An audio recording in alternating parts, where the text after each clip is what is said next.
The move to the Blackwood estate in rural Massachusetts was supposed to be a fresh start for Elena and her 7-year-old daughter, Lily, a way to escape the suffocating memories of a messy divorce and the relentless noise of the city. The house was a sprawling, Victorian fixer-upper with bones of sturdy oak and skin of peeling, damp wallpaper that smelled faintly of lavender and rot. While Elena spent her days in a haze of caffeine and drywall dust, Lily found solace in the upstairs hallway, a long, narrow stretch of the house that felt strangely disconnected from the rest of the renovation. Elena first noticed the change when Lily stopped playing with her dolls and began spending hours sitting cross-legged in the hall, whispering to the faded floral patterns of the wallpaper. When Elena asked who she was talking to, Lily would simply point to a bubbling section of the paper near the baseboards and say, "The boy who hides his face." Elena laughed it off as a coping mechanism, an imaginary friend born from the isolation of their new life, until she began to notice the marks. The first marks were subtle, tiny, vertical indentations in the wallpaper that looked like someone had pressed a fingernail into the damp pulp. They appeared in clusters near the floor, almost as if something were trying to climb the walls. Elena assumed it was Lily being destructive and gave her a stern lecture about respecting the old house. But Lily only looked at her with wide, vacant eyes and said, "He's just trying to find the light, Mommy." A week later, the smell began to shift. The sweet scent of lavender vanished, replaced by a sharp, metallic tang that reminded Elena of an old copper penny or a nosebleed. It was strongest in the hallway, emanating from behind the heavy water-stained sheets of paper that felt unnervingly soft to the touch. One afternoon, while Lily was napping, Elena decided she couldn't take the oppressive atmosphere of that hallway anymore and grabbed a putty knife. She intended to strip the paper down to the plaster, to let the walls breathe and rid the house of the lingering dampness. As she wedged the knife under a loose seam near the ceiling, the paper didn't tear away in dry strips as she expected. Instead, it peeled back with a wet, sucking sound, like a bandage being pulled from a fresh wound.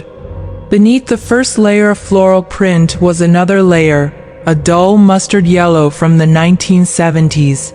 Beneath that was a deep crimson Victorian flock. And beneath that, she found the drawings. They weren't the doodles of a bored child. They were intricate, obsessive charcoal sketches drawn directly onto the gray plaster. They depicted the house with surgical precision, showing every room, every window, and every hidden duct. But in every drawing, there was a small darkened box located in the center of the upstairs hallway, a space that didn't exist on any of the floor plans. Elena felt a cold dread settle in her stomach as she realized the box was located exactly where she was standing.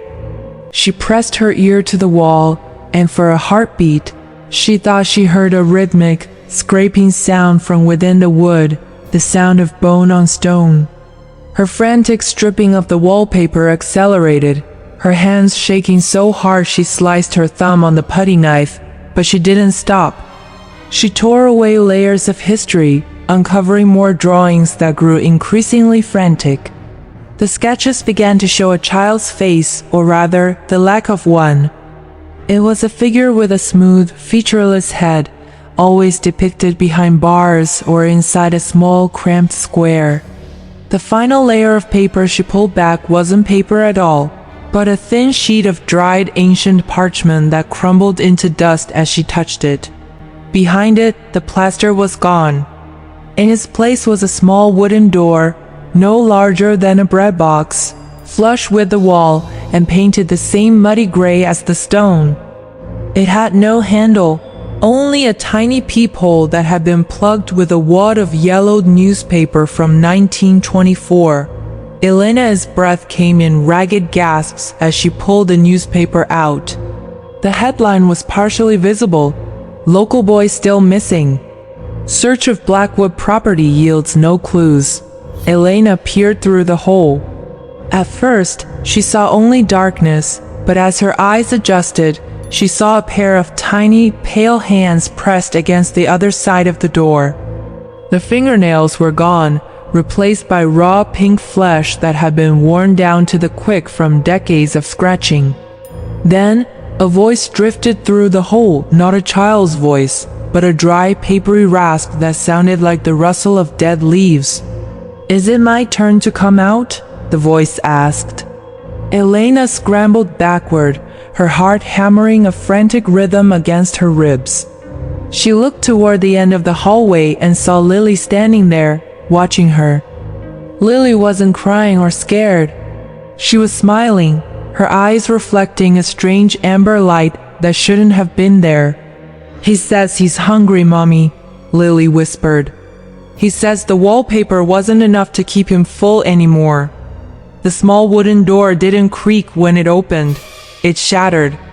The wood had been so dry and brittle that it simply turned to splinters as a force from the other side pushed through. From the darkness of the wall emerged a figure that was less a human and more a collection of angles and shadows.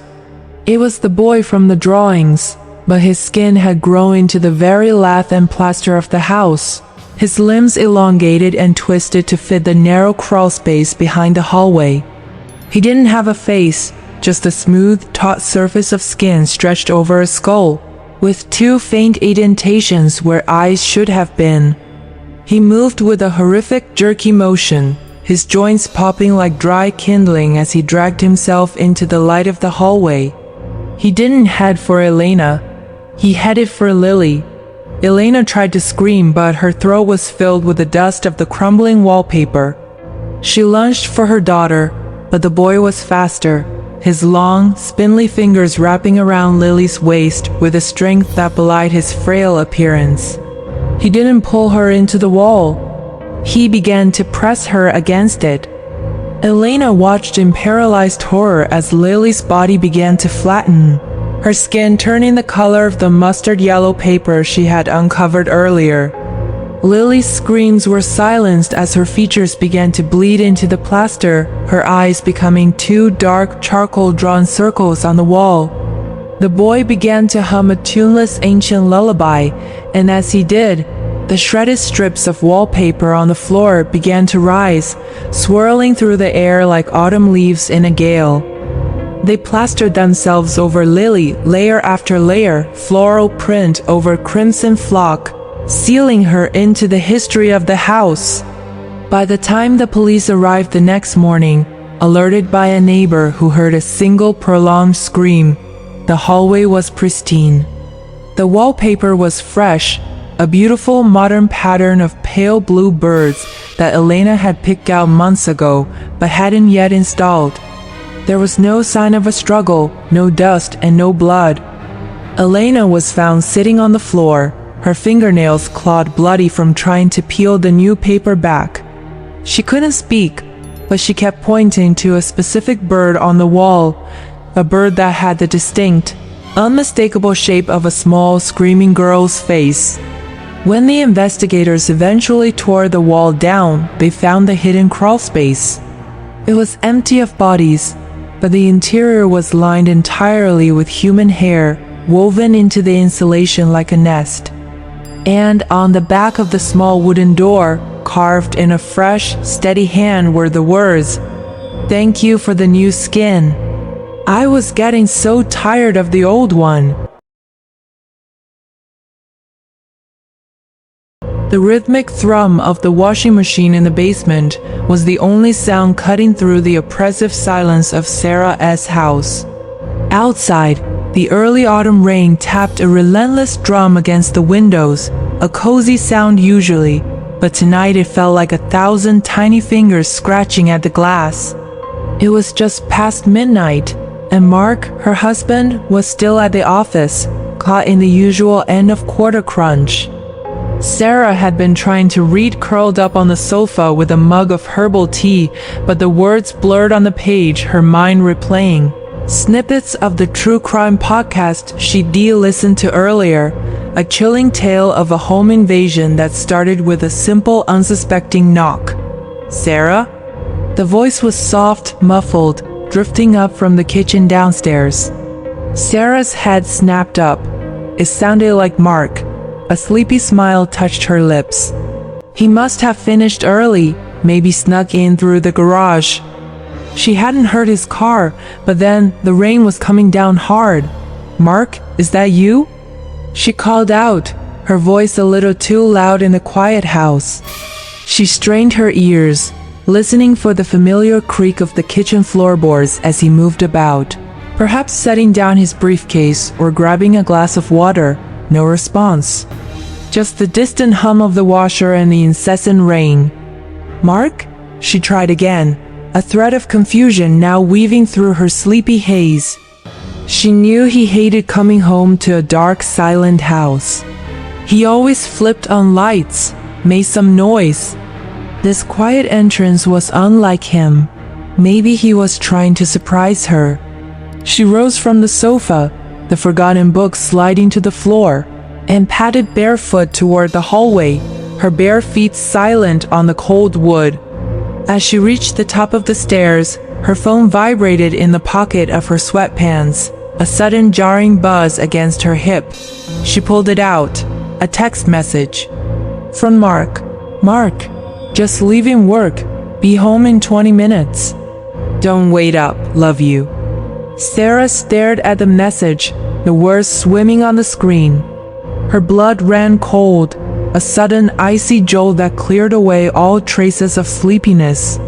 She stood rooted to the spot, the phone clutched in her trembling hand. If Mark was just leaving work, then... "Sarah?" The voice came again, this time from the bottom of the stairs, directly below her. It was a perfect imitation of Mark's voice, a little tired, a little husky, exactly how he sounded after a long day. But now that she knew it couldn't be him, a subtle, sickening distortion had entered it. It was like a sound played at the wrong speed, or a recording of a human voice stretched just a fraction too far. It was wrong. A guttural gasp escaped her lips. She instinctively recoiled, stumbling backward into the dimly lit landing. Her eyes darted down the stairwell, trying to pierce the gloom. The kitchen light was off. The hallway leading to it was a cavern of shadows, impenetrable to her gaze. But she felt it. She felt the presence there, lurking in the dark, waiting. Her mind raced, grappling with impossible scenarios. Was it a prank? Had Mark somehow sent the text early? No, he was meticulous about his texts, especially when he was late. And that voice, that thing in the kitchen. She fumbled with her phone, her fingers numb as she tried to dial Mark. Her breath hitched. The screen flickered, showing an incoming call. From Mark. Relief, sharp and dizzying, washed over her. She almost sagged against the wall. He was calling. It had to be a prank, or maybe he'd just forgotten he was home. She answered, bringing the phone to her ear. "Mark, what the hell is going on?" "Hey, honey." His voice came through the receiver, clear and strong, without the slightest hint of distortion. "Traffic's a nightmare. Looks like it'll be more like 30 minutes now. Everything okay? You sound weird." "No." Sarah whispered, her voice a desperate hiss. "No, Mark, I heard you. I heard you call my name. From the kitchen. I just got a text saying you were leaving work." And then the voice. It called me again from downstairs. Silence on the other end. A different kind of silence this time, heavy with concern. "Sarah, what are you talking about?" "I haven't been home all day. I'm literally sitting in my car on the freeway right now." The sound came again, clearer this time, from the base of the stairs. "Sarah, The mimicry was almost perfect, but the drawn-out sound, a subtle, elongated sigh, was utterly alien.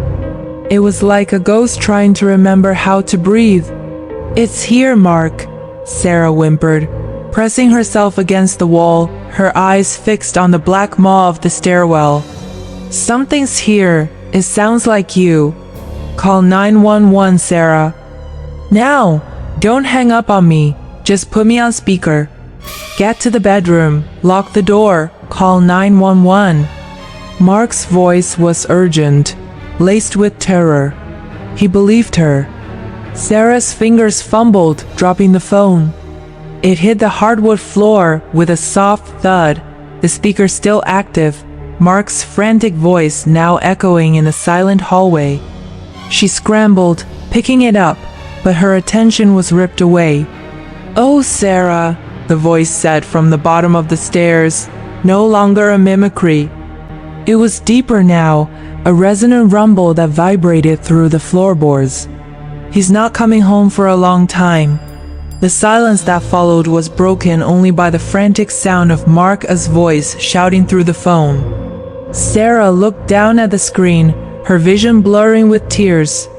It was an incoming call again. Another call from Mark, but she was already on the phone with him. She looked at her phone, then at the black abyss of the stairwell. The screen of her phone, still on the active call, showed a timer counting up the minutes she'd been talking to Mark. But the second call, still ringing, had a photo attached to it. A photo of Mark, grinning. Not his usual selfie, but a picture she'd taken of him months ago, when they first moved in. He was standing in the kitchen, bathed in the morning light, holding a freshly brewed cup of coffee. And behind him, slightly out of focus in the background, was a pale, gaunt face peering out from the pantry door, its eyes dark, its mouth stretched into a grotesque smile. The ringing of the second call intensified, a deafening siren in the quiet house.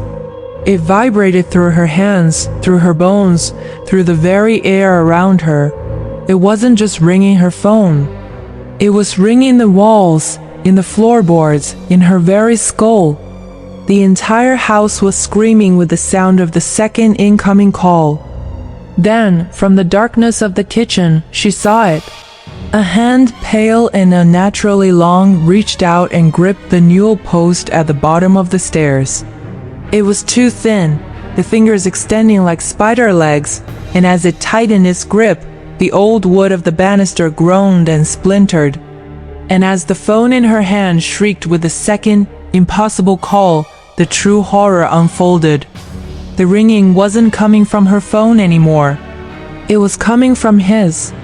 The sound from the kitchen was not the mimic's voice. It was the frantic, desperate ringing of Mark's actual phone, still in his pocket, still trying to call her from the freeway. The mimic had taken her phone, and it was calling her. It was calling her from the kitchen.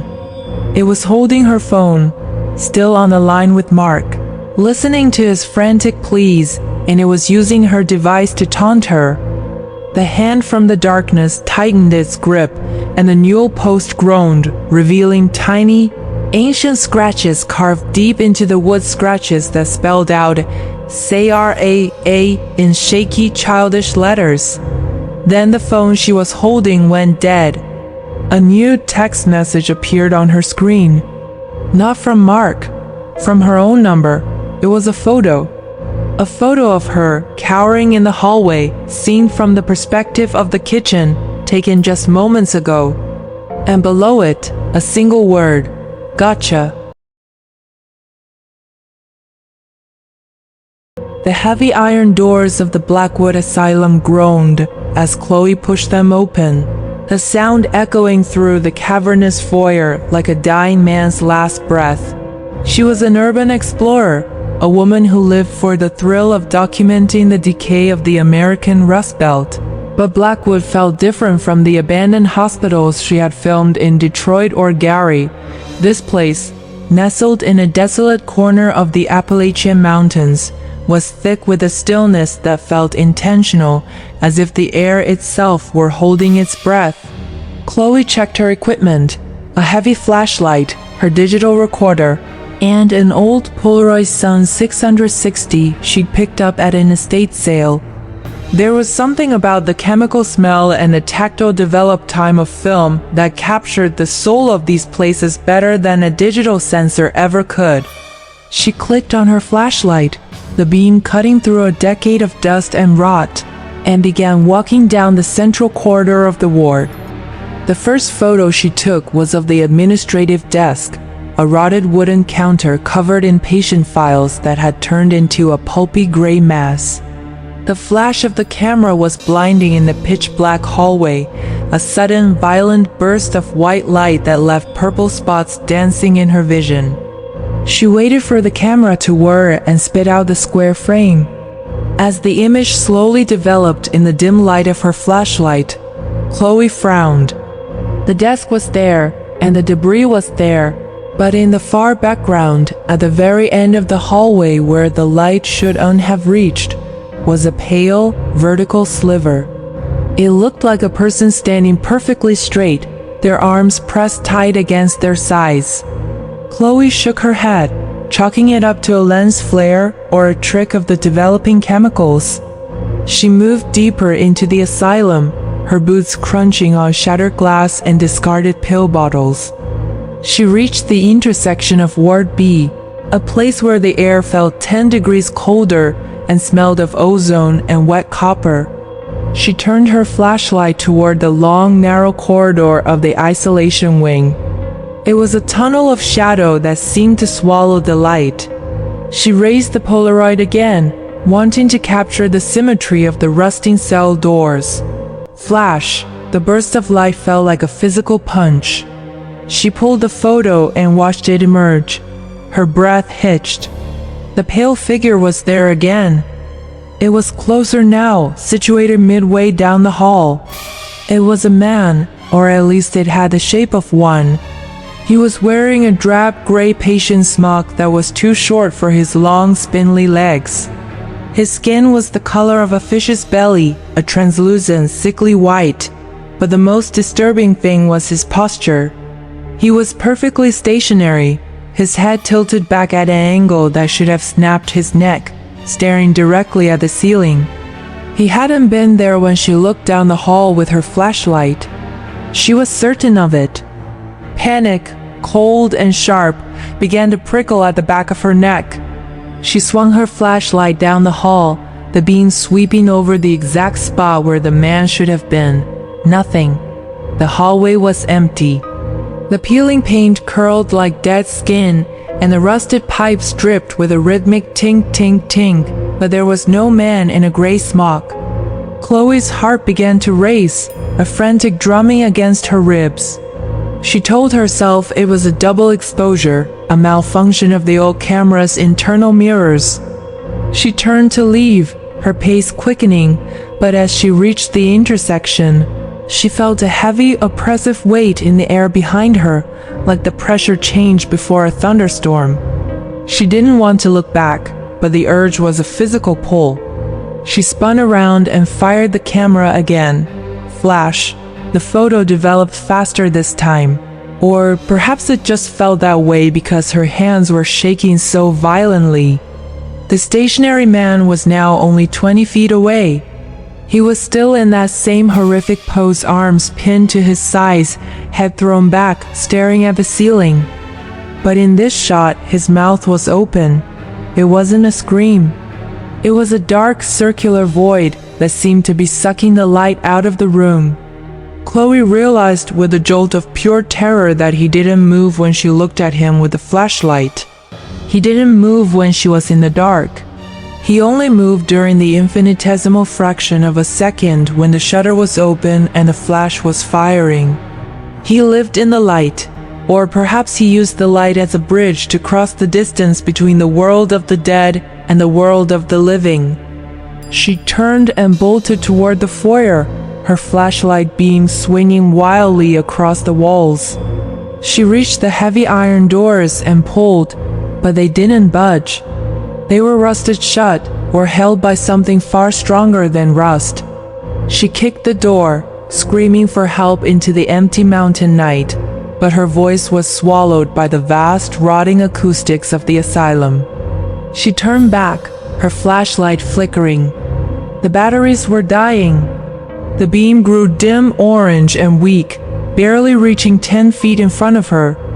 She heard a sound then, not a footstep, but a wet, sliding noise, like a slab of meat being dragged across the floor. It happened only when the flashlight flickered out for a microsecond. She realized she was trapped in a lethal paradox. She needed to see to find another exit, but the only way to see clearly was the camera's flash, and every time she used it, she brought her executioner closer. The flashlight gave a final pathetic buzz and died completely. Chloe was plunged into a darkness so absolute it felt like being buried alive. The sliding noise grew louder, closer. Slide, click, slide. The sound of bones scraping against concrete. She sobbed, her fingers fumbling with the Polaroid. It was her only source of light left. She pointed it toward the sound and pressed the shutter. Flash. The world turned white for a second. In that heartbeat of light, she saw him. He was 10 feet away. His head was no longer tilted back. It was level now, staring directly at her. He had no eyes, only two smooth, indented pits of skin where eyes should have been. Chloe ran blindly, her hands scraping against the walls, guided only by the memory of the hallway's layout.